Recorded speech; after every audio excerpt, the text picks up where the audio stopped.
இருவருக்குமே பொருந்தும். மனுஷன் அப்படியானால் அந்த மனுஷனுக்குள்ளே மனுஷி இருக்கிறாள். அவர் சொல்லப்பட்டிருக்கிறது, இசைந்து இருவரும் ஒரே மாமிசமா இருப்பார்கள்.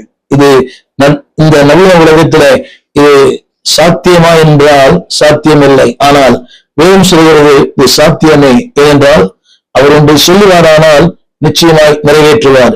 இரண்டாவது சொல்லுகிறேன், பி லவபிள். இரண்டாவது பி லாயல்டி. தொடர்ந்து அதே வார்த்தை இப்படி சொல்லுகிறது 1 கொரிந்தியர் புஸ்தகம் 13ஆம் அதிகாரம். அந்த லாயல்டி என்ற இடத்துல நான் சொல்ல வந்த வார்த்தை, அது திரும்ப 1 கொரிந்தியர் 13:7 திரும்ப விரும்புகிறேன்.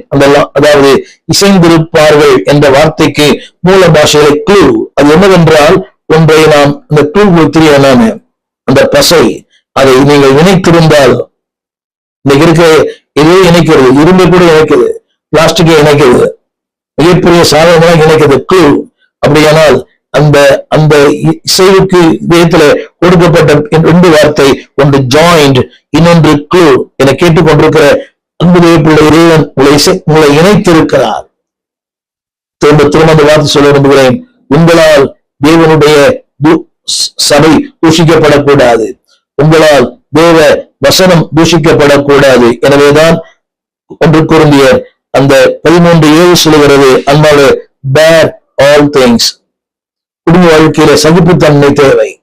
சகிப்புத்தன்மை இல்லை என்றால் குடும்ப வாழ்க்கை இல்லை. இன்னைக்கு அனைவருக்கு சகிப்புத்தன்மை இல்லை. கணவனுக்கு இல்லை, சில குடும்பங்களில் மனைவிக்கு இல்லை.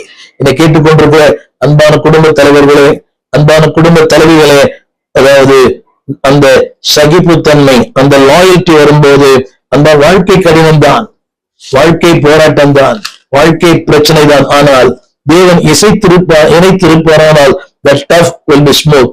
இந்த வாழ்க்கையிலே அந்த கடினங்கள், அன்பான தேவ பிள்ளைகளே, ஒரு பெரிய காரியமே தெரியாது.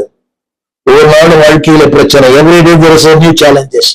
புதிய புதிய சவால்கள், புதிய புதிய பிரச்சனைகள், புதிய புதிய போராட்டங்கள். ஆனால் சொல்லுங்க வார்த்தை bear all things. கொஞ்ச நாள் தமிழ்ல தான் சொல்லப்படுறது, சகலத்தையும் அது தாங்கும். ரொம்ப கடினம், குடும்பத்தை தாங்குவதே கடினம். அப்படிங்கிற ஊழியக்காரர்களே, நம்பு போதுகிற மனைவிகளே, மிகுந்த தாழ்மையோடு சொல்லுகிறேன், தாங்குங்கள். கடினம்தான்.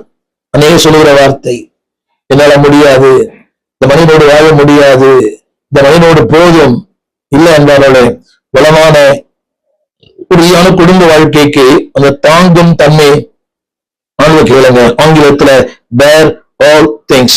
கவனியுங்கள். சமூகத்துல உண்மையா இருக்கும் போதும் கூட கடினங்கள் வரும். அதாவது உண்மையா இருக்கிறவனுக்கு